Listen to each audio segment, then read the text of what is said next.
Aujourd'hui, on investit comme on a investi après 40 ans de désinflation. Donc on a tous de l'IMO, on a tous du private equity, on a tous des valeurs de tech jusque-là. On a des portefeuilles très chargés d'actifs à duration longue. Si l'inflation est plus élevée en moyenne dans les années qui viennent, ça veut dire que les taux d'intérêt devraient aussi être plus élevés en moyenne. Et dans ce cas-là, eh bien les valeurs de croissance, les valeurs de tech, retrouvent un petit peu de compétition venant des valeurs cycliques, de la value, puisque s'il y a un cycle économique qui revient avec des taux d'intérêt plus élevés, il y a une alternative aux valeurs de croissance. Et donc, ça veut dire, est-ce que quand on a plein de tech américaines, est-ce que dans un an, ça sera toujours une bonne idée ? Peut-être pas. Donc il faut déjà se préparer à des investissements différents. Sur l'obligataire, ne pas avoir peur de mettre en œuvre des stratégies à duration courte. Sur les actifs en soi, revenir sur quelque chose qui a été complètement oublié, à savoir les matières premières industrielles ou énergétiques. Celui qui pense qu'il faut se préparer à faire des investissements différents alors que l'inflation reste très présente, c'est Frédéric Leroux. À 61 ans, il est aujourd'hui gérant global chez Carmignac, établissement qu'il connaît bien puisqu'il y travaille depuis 1995. Avec une quarantaine d'années de présence et d'expérience sur les marchés, Frédéric Leroux est une des voix de la gestion d'actifs les plus écoutées en France. Adepte de l'analyse technique, il fut un des premiers gérants européens à voir la crise financière de 2007 pointer le bout de son nez. Dans ce contexte, il a su montrer sa maîtrise des stratégies de couverture. Et dans cet épisode de Tracker Plus, il nous expliquera en quoi son métier de gérant de portefeuille le passionne de plus en plus. Il a aussi, comme le veut la règle de notre podcast, ouvert son portefeuille d'investisseurs en détaillant les raisons qui le poussent à toujours rester investi et pas uniquement dans les actifs financiers. Je suis Salim Nesba et je vous souhaite la bienvenue dans Tracker, le podcast du journal L'Écho qui donne la parole aux investisseurs, comme Frédéric Leroux. Actif sur les marchés depuis qu'il est sorti des études dans les années 80, notre invité de la semaine a entamé sa carrière en 1987. 1987, une année si particulière en bourse, avec un certain lundi du mois d'octobre que les livres d'histoire ont renommé le lundi noir. 1987, oui. Je suis encore en fait en stage dans une société de bourse en France. Je vis le crack, en fait, le midi à la bourse physique de Lille, c'était encore les Corbeilles. Je suis investisseur, personnel, c'est-à-dire pas encore professionnel. Je prends le crack dans la figure et c'est à partir de là que je me rends compte de deux choses. Un, que le stress m'empêche pas de continuer à réfléchir. Et deux, eh bien ce crash et cette déperdition me motive complètement pour trouver les moyens qui m'auraient permis d'anticiper, en tout cas de beaucoup mieux naviguer dans cet environnement. Et c'est à partir de là que j'ai commencé à travailler vraiment très personnellement sur les concepts d'analyse technique.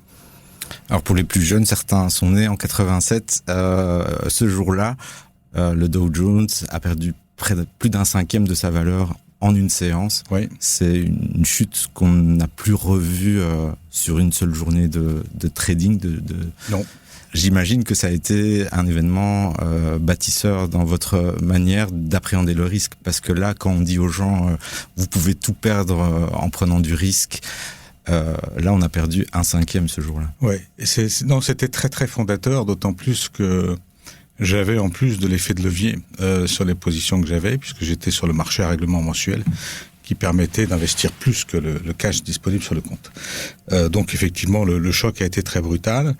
Est-ce que ce genre de baisse est possible ou pas de nouveau aux États-Unis ? Il y a toujours des nouvelles choses, des nouvelles techniques qui arrivent et qui créent de nouvelles surprises. Donc j'ai envie de dire que oui, pourquoi pas, très possible. En tout cas, on voit très souvent des mouvements très brutaux, de plusieurs jours de suite, moins 4, moins 5, moins 6. On a eu un petit peu ça d'ailleurs après le Liberation Day de Trump, là, en avril. C'était violent. Et puis pareil, on a quand même eu, alors c'était pas une seule journée, mais c'était plus de 30% de baisse en 3 semaines suite au Covid. Donc ce genre de volatilité existe. Et c'est très très clair que ça incite à vouloir trouver les moyens de couverture, les moyens de protection, notamment lorsqu'on est principalement comme moi sur les marchés d'actions, où c'est là que la volatilité est la plus forte. Il faut à la fois pouvoir rester sur les actions tout en profitant bien, ce qui veut dire qu'avec son investissement action, il faut des protections. Et peut-être On en parlera tout à l'heure, mais c'est un petit peu mon métier que de proposer ça à nos clients.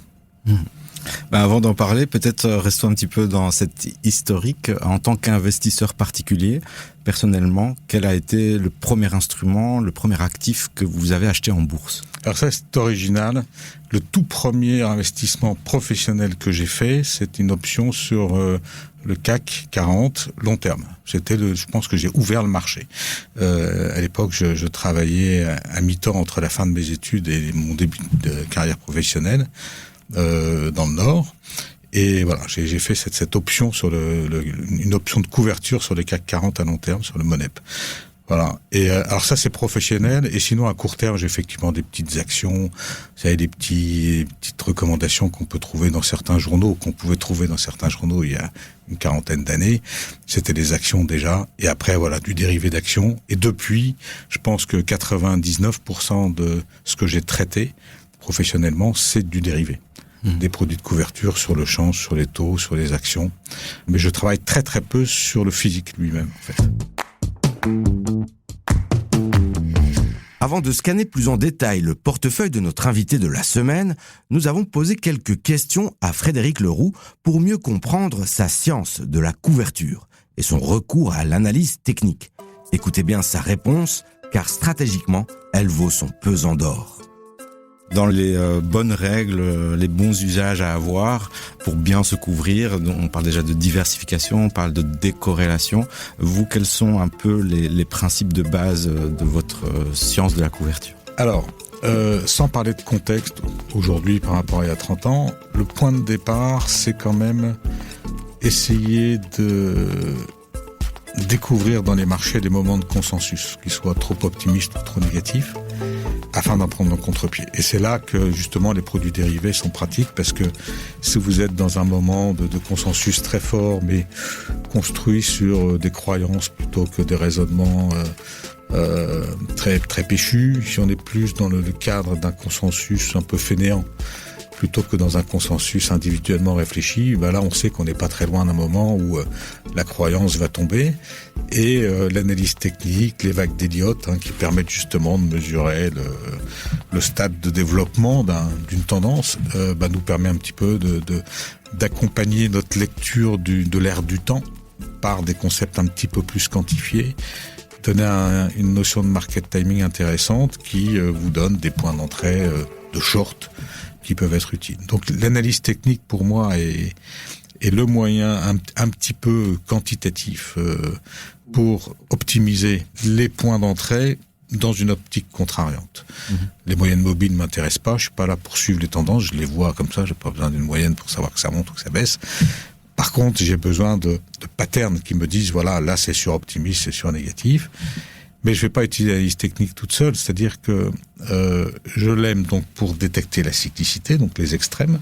Dès l'instant, il y a une cyclicité, il y a des hauts, il y a des bas, et c'est des moments qu'il faut essayer de capter, dans les deux sens. Mais il faut avoir, mieux qu'un garde-fou, il faut être capable de se construire une vision macro, globale, en même temps, beaucoup plus fondamentale. Aujourd'hui, par exemple, qu'est-ce que c'est cette vision? On a connu 40 ans de désinflation, on est probablement entré dans une période assez longue d'inflation, 10 ans, 15 ans.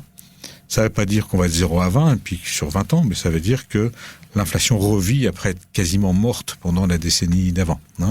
Elle revit, elle retrouve de la cyclicité, elle recrée de la cyclicité en économie, et donc elle recrée aussi la capacité à créer des mouvements endogènes dans l'économie qui vont aussi nous aider à timer nos interventions, soit de vente pour de la couverture, soit de rachat pour la réexposition. Et la façon dont je travaille depuis donc des décennies, c'est vraiment mixer ces deux cyclicités, économique et technique. Le but, c'est toujours de détecter les points extrêmes, que ce soit de court terme ou de très long terme, beaucoup plus que de chercher la tendance en cours pour être un momentum investor. Je suis tout sauf ça. Pourquoi est-ce que je trouve utile de s'intéresser aux extrêmes? C'est parce que c'est à ce moment-là que on peut produire les gestes de gestion les plus productifs, les plus rémunérateurs, dès l'instant où, quand vous détectez un haut, par exemple, dites voilà, tout est en place pour que demain ça baisse.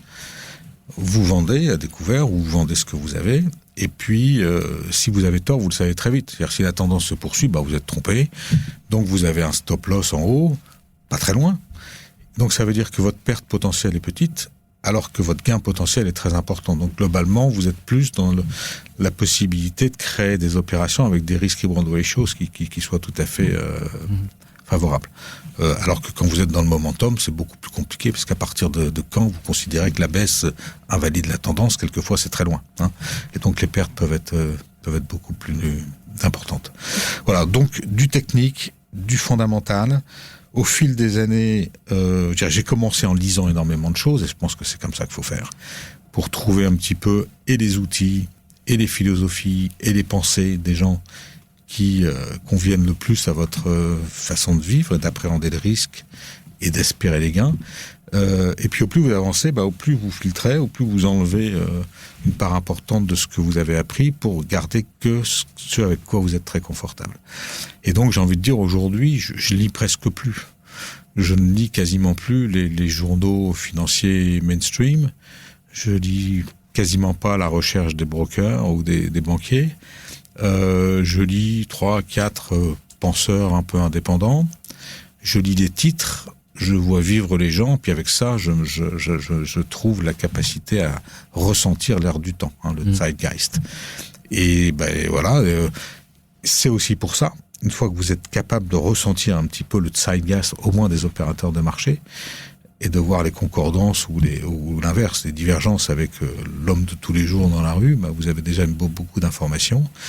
Et l'analyse technique vient apporter un peu cette vis micrométrique. C'est l'idée, quoi. Mais ça, on peut pas non plus arriver à ce mode de fonctionnement après 2 ou 3 ans de réflexion ou d'apprentissage sur les marchés. C'est forcément beaucoup d'expérience. Ouais. D'expérience et aussi des analyses sur des cycles plus longs, des cycles de 40, 60 ans par exemple. C'est toujours très très important de savoir d'où vient le vent. Et le vent, c'est le cycle long. En gros, c'est celui qui a compris peut-être en 2009 que on entrait dans une longue période, 10, 11, 12 ans de désinflation qui allait conduire à de la baisse des taux.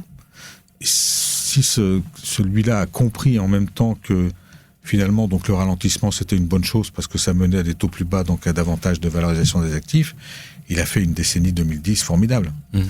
Il savait d'où venait le vent. Aujourd'hui, pour moi, le vent, c'est le contraire à l'inflation qui revient et c'est absolument pas consensuel. Et donc, quand vous construisez votre portefeuille avec cette vision longue de l'inflation qui revient, je pense que vous êtes dans une position extrêmement confortable pour savoir dans quel sens il faut ouvrir vos positions, dans quel sens il faut les fermer.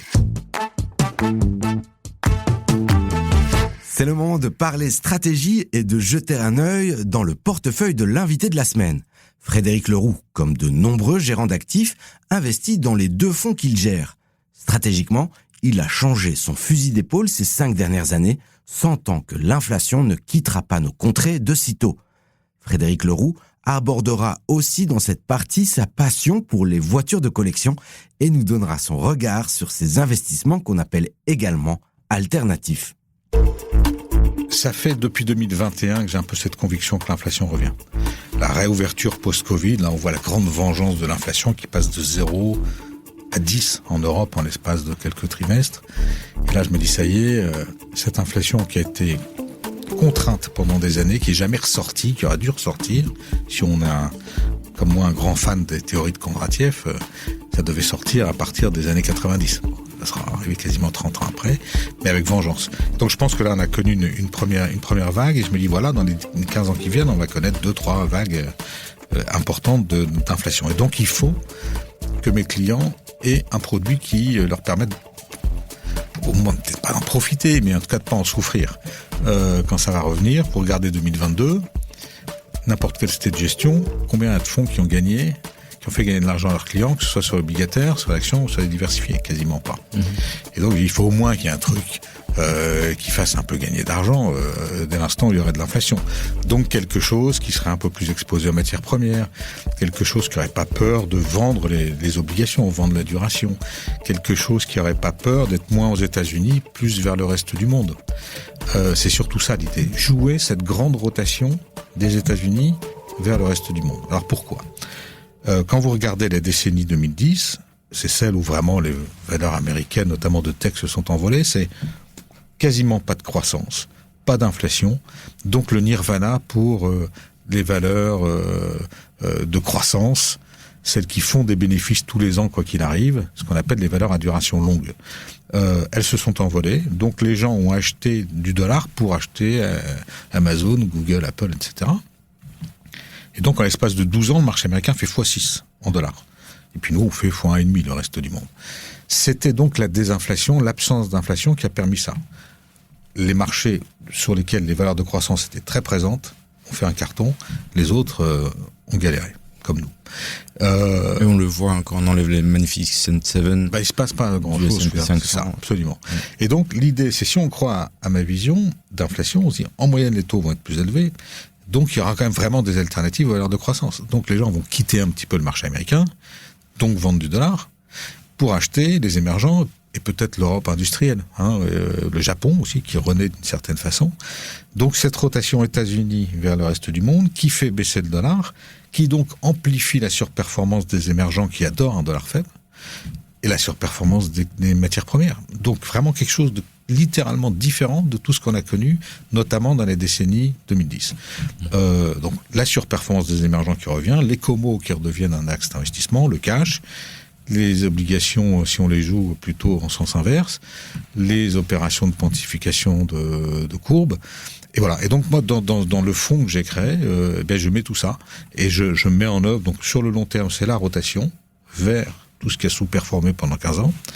Et puis dedans, des concepts de market timing pour vraiment pouvoir traverser positivement des périodes intercalaires de désinflation comme celle qu'on connaît depuis octobre 2022, où là, on reprend un peu de technologie, on reprend un peu de duration sur le marché obligataire, ce qui fait que cette année, on fait 14% de hausse sur notre fonds inflation, malgré le fait qu'il n'y ait que de la désinflation. 5% de volatilité, donc c'est bien géré.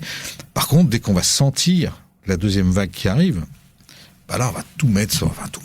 On va redevenir très très exposé aux matières premières, short duration sur les obligations, quasiment pas de grosses valeurs de croissance, mais beaucoup plus de value, de cyclicité, donc souvent en dehors des États-Unis. Donc c'est ce que je fais aujourd'hui pour nos clients, et puis j'apporte bien entendu ces idées pour qu'elles contribuent au moins en partie dans la gestion des grands fonds, j'ai envie de dire plus classiques, mais qui ont bien compris qu'on était revenu dans un environnement favorable à la gestion dynamique, active, grâce au retour du cycle, lui-même permis par le retour de l'inflation. On devine qu'au niveau sectoriel, la pharma par exemple, ou les valeurs industrielles... Le secteur bancaire, qui lui aussi va pouvoir profiter d'une croissance forte, d'une pontification de la courbe, alors que le secteur bancaire, vous le gardez depuis 10-15 ans, ça a été une cata. Donc là, il y a un potentiel de réappréciation qui est tout à fait intéressant. Donc tous ces secteurs cycliques value qui doivent de nouveau regarnir les portefeuilles, et dans une certaine mesure aussi les small caps, qui seront plus aptes, ou qui seront aptes à bien profiter d'une croissance plus élevée dans les pays dans lesquels elles sont installées. Et ça, on commence à voir d'ailleurs des signes un peu intéressants en Europe et aussi aux États-Unis là-dessus. Et en termes d'allocation, si on mettait 3 zones, États-Unis, Europe et reste du monde, comment vous faites votre alchimie? Alors, on a dans cette gestion de fonds une partie cœur. Et cette partie cœur, elle a quand même 40% d'actions. Et dans ces 40% d'actions, les États-Unis font sensiblement moins que la moitié.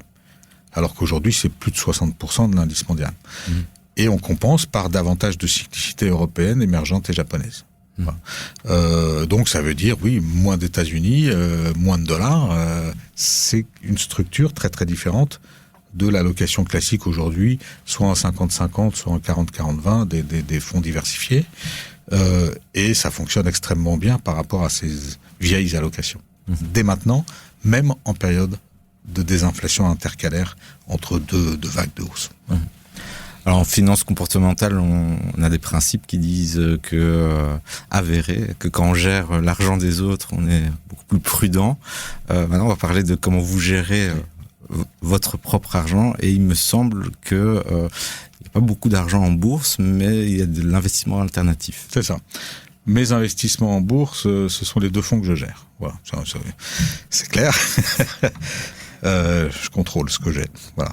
Et puis le reste, beaucoup plus important, c'est des investissements. Alors, il y a de l'immobilier très value. En fait, je suis allé m'investir à Berlin il y a une quinzaine d'années. Et là, effectivement, vous achetiez le mètre carré d'un appartement à 1 000 €. Bon, ça a bien changé depuis, puisque Berlin devient vraiment une vraie capitale, pas seulement allemande d'ailleurs. Même effet à Bruxelles. Ouais. Et donc ça, on part de très bas, et donc c'est un bel investissement value avec du revenu qui sera peut-être ma caisse de retraite quand j'aurai fini de travailler. Après, il y a eu une période importante pendant laquelle j'ai consacré pas mal de mes moyens sur les véhicules de collection, donc plutôt anciens. Le plus ancien est de 1909, le plus récent de la collection, c'est 1989, mais c'est une exception. En gros, c'était plutôt axé années 30, années 50, années 60 pour l'essentiel. Plutôt des voitures de sport, voire de course. Plutôt un design remarquable, hein. Plutôt l'idée d'être un petit peu un des gardiens d'une matérialisation très forte de notre civilisation. Je dis qu'en tant que collection, je préfère une belle voiture faite à peu d'exemplaires qu'un beau tableau, parce que la voiture, c'est le fruit de la civilisation. C'est plusieurs corps de métier qui viennent ensemble construire quelque chose de superbe. Donc c'est plus concret que de considérer que tel peintre est infiniment meilleur que les autres. Là, c'est un moment de civilisation. Voilà. Et en être le gardien, finalement, ça me permet de penser que c'était pas un investissement qui était que égoïste, mais que c'était aussi quelque chose qui permettait de bien entretenir et puis de montrer une belle période de notre civilisation. Et il y a un attachement à une zone européenne, française, allemande, italienne. On va dire allemand, italien, français. Français pour, on va dire, plutôt l'avant Deuxième Guerre mondiale, oui, où là on avait les plus belles voitures du monde. Je dis pas qu'on avait les meilleures, mais on avait les plus belles en termes de carrosserie. On avait des choses magnifiques, avec des carrossiers indépendants qui s'étaient tous installés un petit peu dans l'ouest parisien et qui ont fait des carrosseries pour d'autres très belles marques mondiales pendant cette période-là. Et sans indiscrétion, combien il y a de lignes dans votre garage alors ? Oh, ça, j'ai pas trop envie d'en parler, mais parce qu'après, ça veut pas dire grand-chose. Vous pouvez avoir 500 voitures à 20 000 €, puis après avoir une dizaine avec une valeur beaucoup plus importante. Mais je dirais à l'époque où c'était un petit peu mon souci premier que de contribuer à la conservation de la mémoire de la civilisation de l'époque, j'ai dû en avoir une 15 ou 20, quoi. Hein.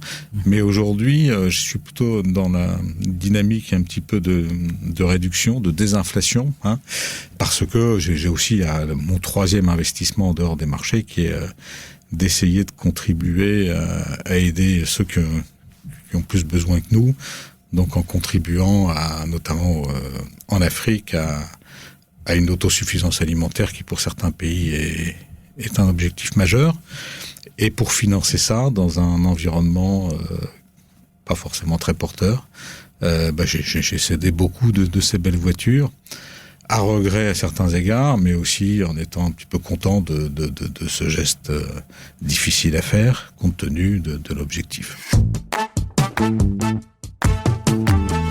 Frédéric Leroux a préparé une question rien que pour vous. Une question qui va à coup sûr alimenter les débats et les discussions dans le groupe Les Traqueurs de l'écho sur Facebook. On écoute sa question. J'aimerais demander aux traqueurs de l'écho si, comme moi, ils estiment qu'on peut être définitivement sorti d'une longue période de 40 ans désinflationniste ou sans inflation pour entrer durablement dans une période d'inflation, avec toutes les conséquences que ça amène, notamment en matière de gestion financière et de performance relative des différentes classes d'actifs.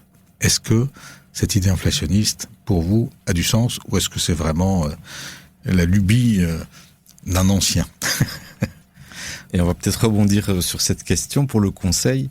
parce que donc on a eu quelques chocs qui ont donné des coups de fouet à l'inflation, mais cette tendance de fond de l'inflation qui reste présente, qui a aussi parfois du mal à être jugulée par les autorités, les banques centrales.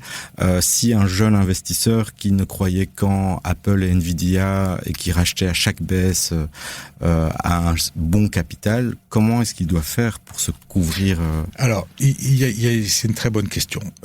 Avant de se couvrir, il faut comprendre un point important. On a eu une période, en début de la période d'inflation, 60-70, ce qu'on appelait à l'époque les Nifty 50, qui étaient une cinquantaine de valeurs de croissance dans les nouveaux secteurs d'activité, qui ont connu des valorisations extrêmement élevées, qui étaient des belles valeurs, qui, grâce au secteur sur lequel elles opéraient, ont continué, même pendant la période d'inflation, à surperformer le reste du marché en matière de génération de résultats, mais qui boursièrement ont connu une catastrophe. C'est-à-dire continuer à faire mieux en croissance des résultats et le baisser par rapport au Standard & Poor's 500 pendant les 10-15 ans d'inflation. La raison, c'était que la hausse des taux était plus importante sur la valorisation de ces titres que leur capacité à continuer à faire croître leurs résultats. Hausse d'inflation, hausse des taux, baisse des valos pour les actifs à duration longue.